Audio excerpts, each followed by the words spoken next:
So, first up, be grateful for the money that you received. No? Kasi pinagtrabahuhan niya yan. Be grateful. Ang sabi, irespeto nyo. Let us respect daw yung pera na natanggap natin. Paano irerespeto? Kailangan i-budget mo ng tama. Paano mag-budget? Okay. Meron akong share sa inyo na simple, very simple na way ng budgeting. Ang tawag sa kanya is 10-20-70.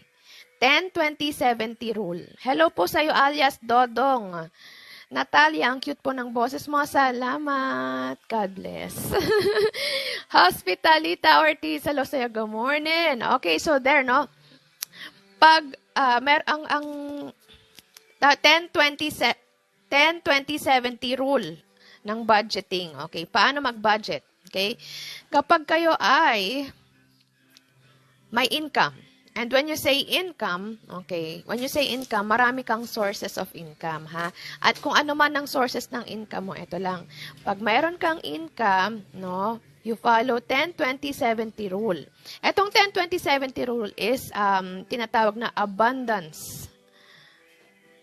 Abundance, ni Bo Sanchez. Nakalimutan ko na yan. Abundance formula. Okay? Abundance formula, 10-20-70 rule. Ano ba yung 10-20-70 rule? Kapag natanggap mo yung pera mo, yung income mo, okay, whether that be from business, whether that be from your sweldo, whether that be from anywhere else, basta legit ha. So when you receive your, think twice, alor-balor, kamusta sa? Okay, so when you receive your money, no, okay, income, tawag doon, income, okay? So, may pumasok na pera. Anong gagawin mo dyan? 10-20-70 rule. Okay? Or abundance formula ni Bo Sanchez. Good morning din po, Andy Somido. Okay? 10-20-70. Ano yon? 10. 10%. Okay? Ang 10%, ibigay mo kay God. Mais con yelo, halers, ayo. Ayun, nakakawila. Night shift ka pa din. Baliktad na yung schedule mo nga pala. Akala ko kasi, may ano ka na dyan. Good morning night sa'yo, think twice. Corn shake, haler-baler ka din. Ano to? Akmad, hello sa'yo, good morning. Salamat sa pagdaan, corn shake. Tenchu, ha? Si Joshua pala pumunta kahapon. Si Josh. Kaya lang kantahan portion kasi kahapon. Kaya yon hindi ko nakulit si Josh kahapon. Hindi ko siya nakulit kahapon. Kinakamusta ko nga. Sabi niya, naku, wrong live yun napuntahan ko. Sabi niya ganyan. Teka, sandali, usapang budget tayo, guys. Ayan, so, 10-20-70. Ito, ano to? Abundance formula ni Bo Sanchez. Listen up, guys. Listen up. Jessica Villanueva, hello sa'yo. Good morning. 16 million viewers in the house. Good morning. Okay. 10-20-70. 10%. Most important, no? Sabi ko nga kanina, gratitude. Practice gratitude. Okay, yung 10%, ibigay natin kay God. Okay, ang tawag dyan sa 10% na yan, tithes. Okay? Ayun, so 10% goes to, should go to God. Tayo ay magpasalamat dun sa ating income na yan, no? And according sa Bible, 10% lang naman yung hinihingi ni God. So why don't we give that 10% back to God? To our source of everything, di ba? To our Creator. Ayan. Bakit ko sinasabi yan? Bakit ko ini-stress masyado? Kasi yung iba, parang hanggat hindi magta-tights, hindi magta-tights. Okay, so every time, every month, kung gaano ka man kadalas nagkakaroon ng income, no? Let us give thanks to God, bigay natin yung tithes. Sabi nga, ibigay yung para sa Diyos, ibigay sa Diyos ang para sa Diyos, ibigay sa tao ang para sa tao. 10%, ibigay natin kay God. 10% lang ang hinihingi niya. No?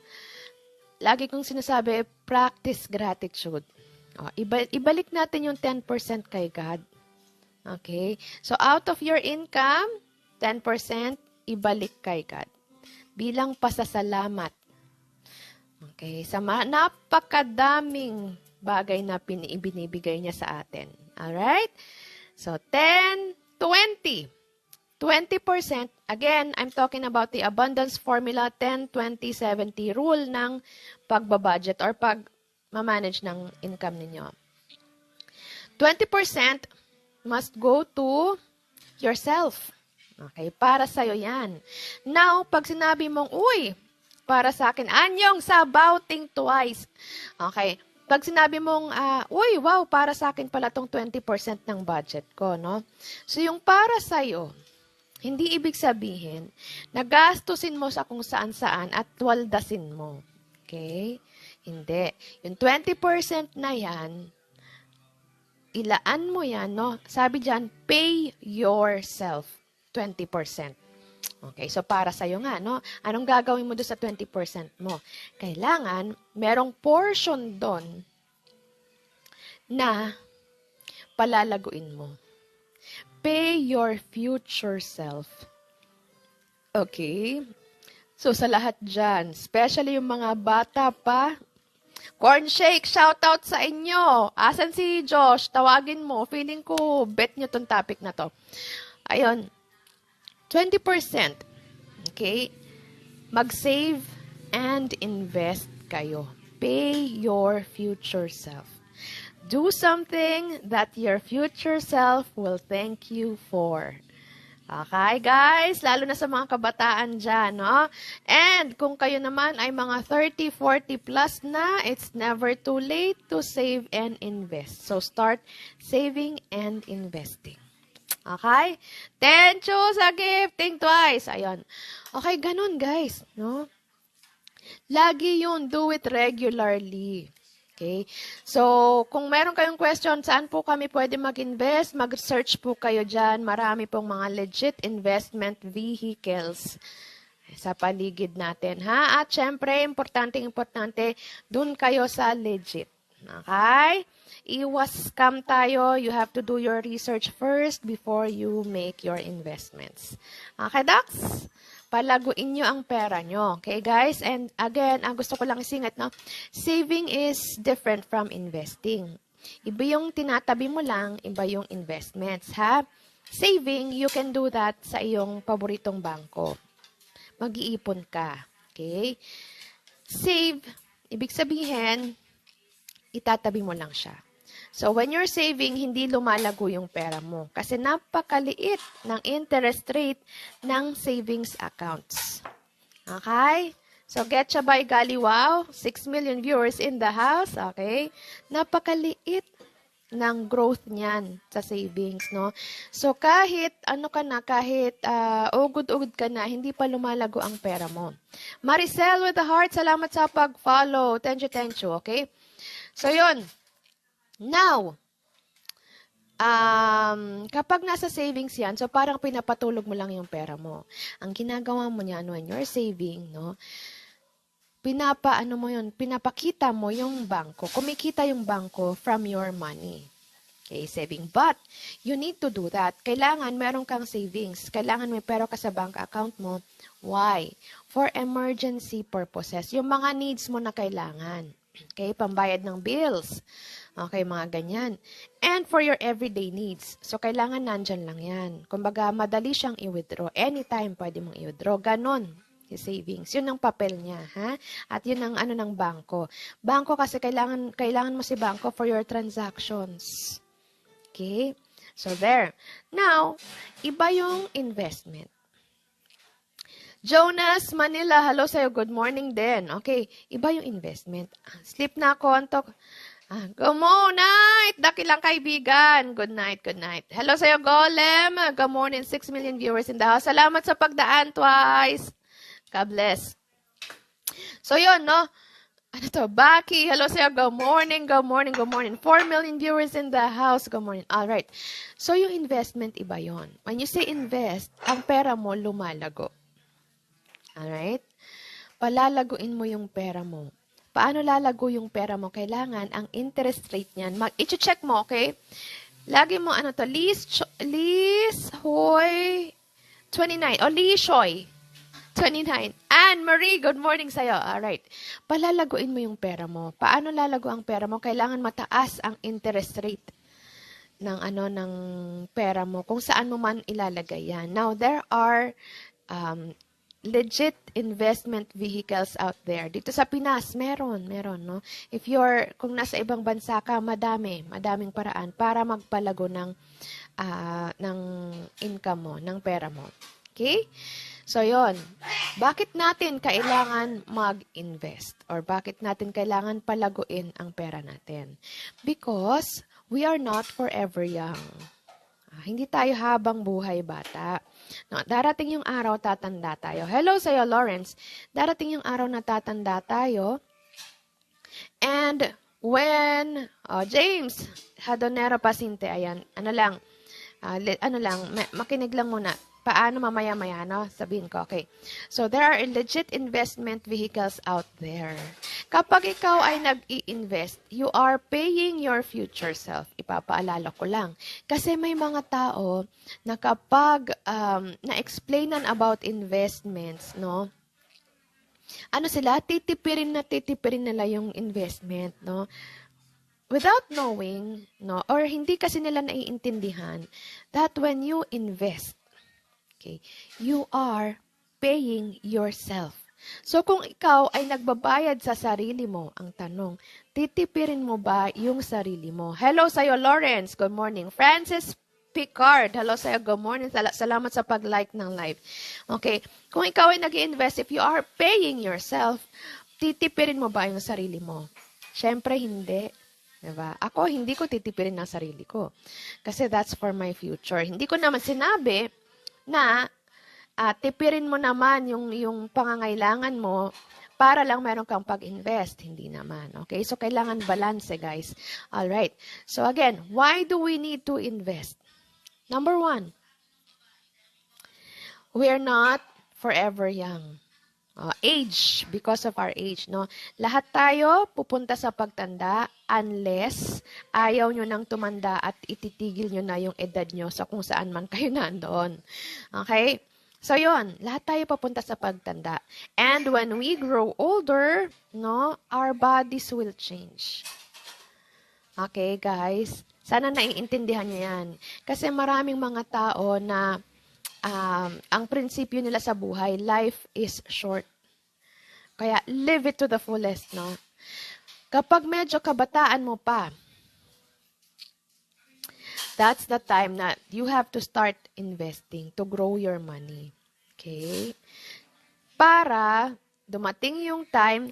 Sisi Maldita, good morning! Hello sa'yo. Kamusta dyan sa Japan? Good morning. Kamusta sa... Kailan ka uuwi? Hindi ka pa nagme-message sa GC natin. Kailan ka uuwi? Ayan, kita-kits tayo, oy. Ayan, nakakatuwa. Kasi alam mo, ang nagmarites... Ohayo gozaimasu. Ang nagmarites sa amin yan si Jams. Minarites niya. Pauwi ka daw. Ayan. Sana magkita-kita tayo, sis. Ayun. So, yun share ko nga, yun. Why do we need to invest? Hindi tayo habang buhay na bata, kaya kailangan pagtanda natin, when we're older, when we're weaker, and when the time comes na hindi na natin kayang magtrabaho, no, meron tayong makukuha na pera. Ang investment ay isa sa mga income sources, no? So, habang bata ka pa lang, okay, what you do is, no, you build different sources of income. Mag-build kayo, gumawa kayo ng mga sources of income nyo. And one of the sources of income, ang taray ng kilay mo po. Thank you, Lawrence. Ang taray talaga ang kilay niyan. Pero ano yan, totoo tong kilay ko na to. Eto, parang tinan nyo. Ayan. So, there ko. So, kahit takpan ko siya, ano lang siya, parang na, very light lang si Si Filter dyan, no? So, ayan, kilay ko talaga siya. Mas mataray ako kay CZ Host. Ay, oo, sis. Mas mataray ka sa akin. Good morning, everyone. 6 million viewers in the house. Ayun, no? So, anyways, balik tayo sa topic natin. Yun. Pag tumatanda tayo, nagbabago yung katawan natin. Okay? Humihina yung katawan natin. Tapos, nagkakaroon tayo ng mga sakit-sakit. So, that's why we need to invest, no? And when you invest, that is actually building your, umaangat-angat yung kabila. Siguro masungit kayo sa person. Depende sa tao. Depende sa tao, Lawrence. Depende sa kausap. Okay. Usually naman kalmado lang ako. Mas madalas kalmado lang ako. Pagka medyo na-trigger tayo, tumataas talaga yung kilay. Ayun. Kumbaga, ang taray dapat inilulugar. Sabi nila, ang taray dapat base sa ganda. Charot. Dapat ang taray binabase sa ganda. Tama ba yan, Sisi Maldita? De, joke lang. Okay, I mean, let's choose to be kind. Let's choose to be kind. Ganon. As much as possible, be kind. Yon. Kalmado lang tayo. Kalmado. Ano lang naman tayo eh. Ako kalmado lang. Etong boses ko na to, diba? Etong boses ko na to, eto na to. Yan, no? Kalmado lang. Pag na-trigger lang ako, saka medyo tumataas ang pitch, mararamdaman nyo pag tumaas ang pitch ko. At saka iba na yung tingin ko, galit na ako nun. Yun. Okay, so guys, again, while you're young, while you're strong, build different sources of income. Okay? Isa sa mga sources of income that you want to have is a good investment. Okay?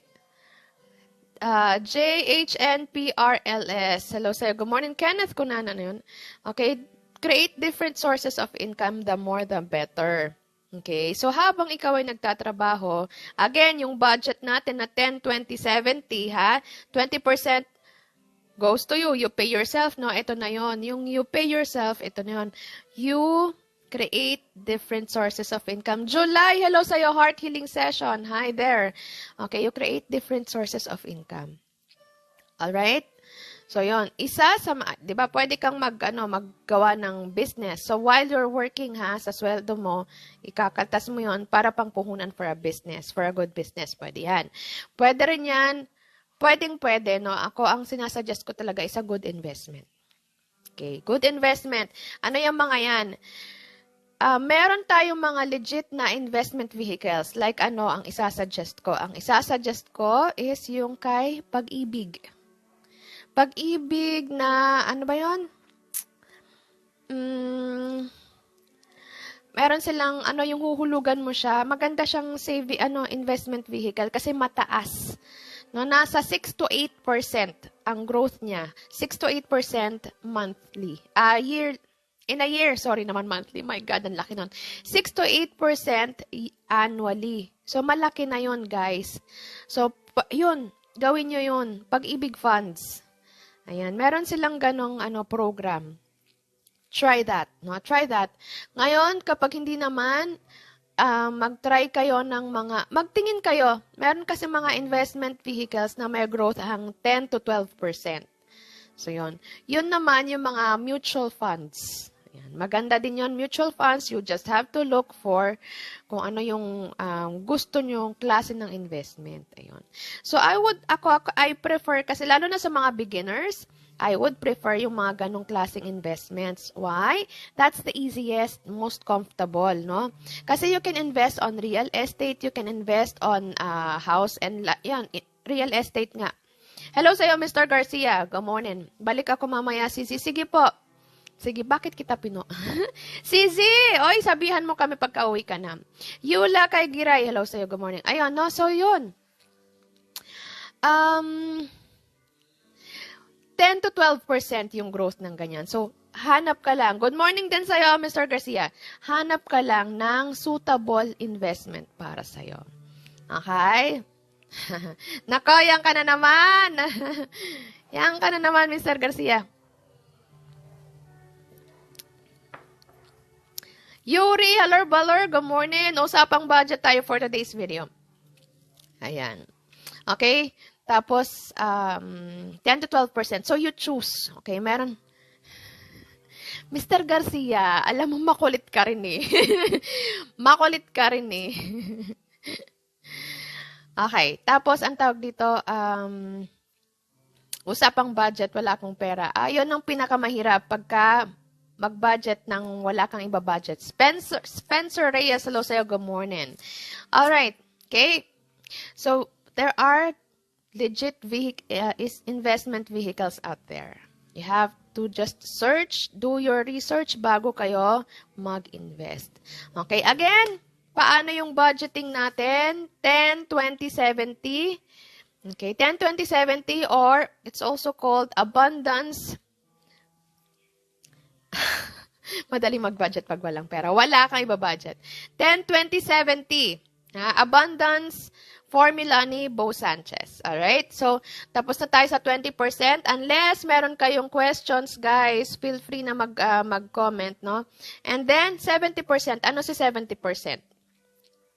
70%, eto na yung gamit mo. Ayan na yung bills, ayan na yung groceries and everything. Ayun, 70%. Okay. Sabi ng karamihan, ayan na nga, sabi nito, tawag ito, paano kung wala kang pera? Yun nga, yun ang pinakamahirap. Yours truly, 1987, hello sir, good morning. Yun na nga, paano ba mag-budget? Ano na nga po? Ito na nga yung sinasabi ko kanina pa. Walang yan naman, no? Ibig sabihin, parang sinabi mo na rin sa akin na i-replay, alam mo yun, from the start. Okay. 70% na tayo, no? Doon sa 70. Anong card? Joke time ka. 70%. Ano yung 70%? Ano ang gagawin mo sa 70%? Yan na yung pang-araw-araw ninyo na pagkain, pang-araw-araw ninyong gastusin, pangbayad sa bills. Ayaw niya mag-isip. Ayan. Okay. So, yun, no? 70. Ito yung mahirap gawin. Sabi kasi, ito yung sinasabi ko na live within your means, no? Okay. So, kaya nagkakaroon ng problema ang maraming tao tungkol sa budget dahil they live beyond their means. 70%. Hindi 70% ang ipon mo. Kaya siya 10, 20, 70. Ganito po yun, Mr. Garcia, ha? 10%, tithes yan. Mapupunta kay God. 20%, yan yung ipon mo. That's your savings and investment. And then, 70%, yung 70% mo, yun yung panggastos mo. Hello po, Daddy Toffer. Good morning, good morning. Yan, sa 5 million viewers natin, good morning and happy Thursday. So, yun ha, guys. So, ulitin ko sa mga na-late at saka yung mga dumadaan dyan. 10, 20, 70. 10, 20, 70 rule or abundance formula by Bo Sanchez. O, yun. Okay? 70%. Dito pumapasok yung living within your means. Okay? Within. Okay? Kumbaga, ang ano nito is pagkasyahin nyo kung ano yung meron kayo. Okay? Bakit 10, 20, 70? Bakit hindi pwedeng 70, 20, 10? Ganon, no? Uunahin natin lagi yung 10 at 20. Uunahin natin lagi, diba? Ang ganda nun. Uunahin mo lagi si God. Pagkatapos pangalawa yung sarili mo. Love yourself first, guys. Okay? Zerna Rachel, Sisi, kamusta sa usapang budget for today's video? Okay? 10, 20, 70 rule. Kaya ang ganda nun, no? 10% goes to God, 20% sa'yo. Save and invest. And then 70%, eto yung panggastos. Hugot, di naman nahingi si God. Hindi siya na, ano yan? Tithes yan. Tithes yan. Give back. Sabi, it's giving back. Give back to God. Kumbaga, yung pagta-tithes, ano siya, pagtulong sa kapwa. Anything that you can do to help. Ayan. Either you help the church near you, kung ano man yung ano dyan, gawain dyan, or pwede kang mag-charity. Yan. So, ganun. Ganun siya. Hello po, Marilyn Fuentes. Magpoot. Hello, good morning, good morning. Kay Ma'am Lynn. Good morning. 4 million viewers in the house. Alright, so yon. Gets. Okay, very good. Ayun, no? So, 70%, again, live within your means, ha? Uunahin natin si God. Pangalawa, yung ating sarili. Mag-save and invest for your future. And then, 70%. Bakit 50%? Eto, joke time ka talaga eh. Ayan. O, sige, bahala ka. Sabi mo. Sige. Okay, 70%. No? Hindi na ako matapos-tapos. Live within your means. Bakit nagkakaroon ng problema ang mga tao? No? Because they live beyond their means. So, eto lang ang budget, pero kung makagastos, wagas. So, saan kumuha ng panggastos? Umutang. Okay? Ito yung lagi kong sinasabi, guys, lalo na sa mga Pilipino, which, tawag din, karamihan, no? Karamihan sa mga Pilipino, meron silang maling mindset. Tatay Onatski, kamusta po kayo? Shout out po kay Renato Malyari 355. Good morning po, Tatay Onatski. Long time no see po. God bless. Sabi ni Mr. Garcia, dapat hindi lalampas ang gastos sa kinikita. True. Ganon, no? So, depende sa income mo. Okay? Kung ano yung income mo, dapat hindi ka lalagpas doon. Alright? Dapat, you stick to that. No? Sabi ko nga, hindi kasi solusyon ang pangungutang sa iyong current financial problem. So, kapag kinulang, hindi solusyon ang utang.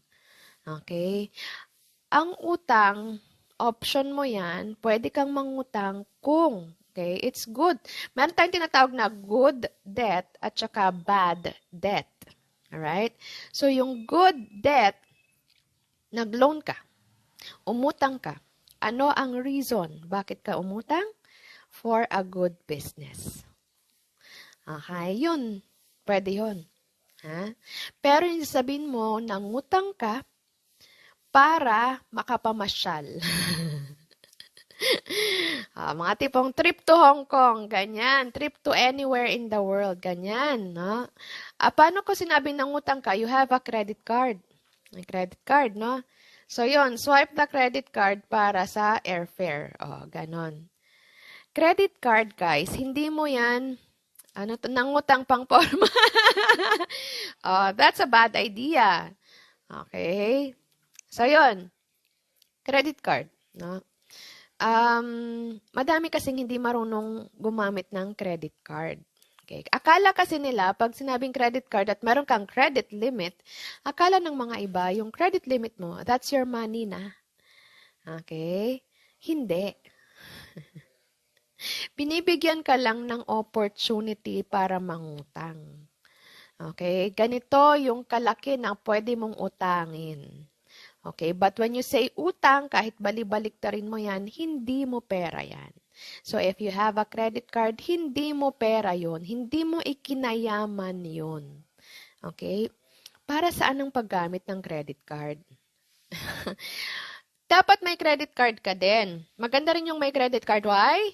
Para sa credit score mo, credit standing, ganyan. Dito sa Pilipinas, credit standing. Either yung may credit card ka or meron ka loan. Tinitingnan nila yan kung paano ka nagbabayad. Debit card. Ako rin, dati debit card din ako. Nung dumating ako, nung kakauwi ko ng Pilipinas, debit card ako. Hindi ako nag-credit card. But, maganda rin that you have a credit card. Although yung pareho yung ano nila purpose nila Tsaka si debit card kasi, pwede pa rin yan na debit card na Visa, Mastercard, di ba? Pwedeng ganon. Ayan. So, acceptable worldwide.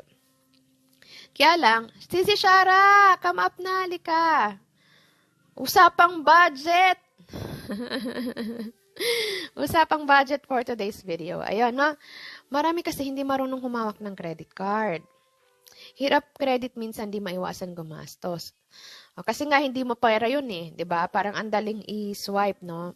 Kaya lang pagka-swipe mo, may maniningil. O, yun. Ngayon, if you have a credit card, very simple lang naman. Good morning, Sisi Sha. It's very simple if you have credit card.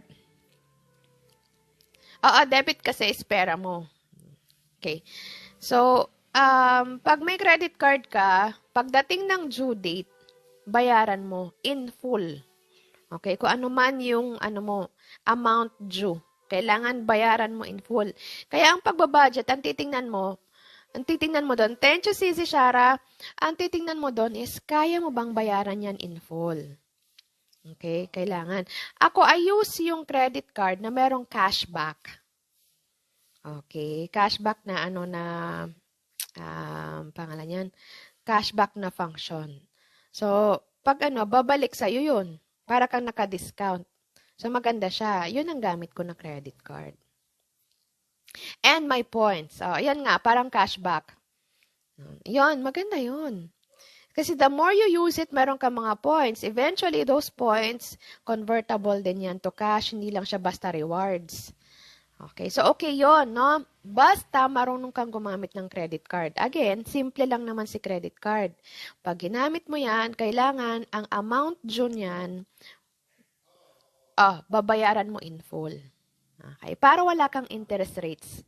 Jefferson, hello sa'yo. Good morning sa ating 8 million viewers in the house. Shoutout po sa inyong lahat. 7:58 Manila, Philippines time. Alright, no? So, ganon, ha? Pagkasyahin, okay? Live within your means, okay? Ngayon, kapag ang credit card, pag hindi ka nakabayad, malaki yung tubo niyan. Yung iba kasi, kapag may credit card, ang pinabayaran lang nila is yung amount due. Hindi amount due, yung minimum payment, ganyan, 'di ba? Halimbawa magkano yung balanse mo, tapos ang makikita mo lang sa bill mo, minimum amount to pay. Parang ganon. Milan 21, good morning. Minimum amount to pay. Okay? Huwag yun yung babayaran mo. Kasi pag yun at yun lang ang binabayaran mo, tatagain ka nila sa interest. Yan na yung tinatawag ng mga hidden interest rates. So, ganon. Tatagain ka sa interest. Malaki yun. Kaya, kailangan marunong ka talaga gumamit ng credit card mo. Okay, docs? Live within your means, no? Ibig sabihin, hanggat maaari, huwag kayong mangutang. Yun lang po yun. Hanggat maaari, huwag kayong mangungutang. Okay? So, balik ako. Sisi Shara. Ayan. Nandiyan ka pa ba? Halika, akyat ka. Again, ang formula is 10, 20, 70. Abundance formula ni Bo Sanchez. Yun siya. Okay, guys?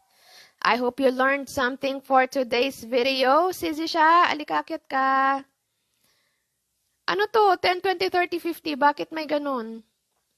Sobra-sobra yon, Mr. Garcia. 100% lang eh.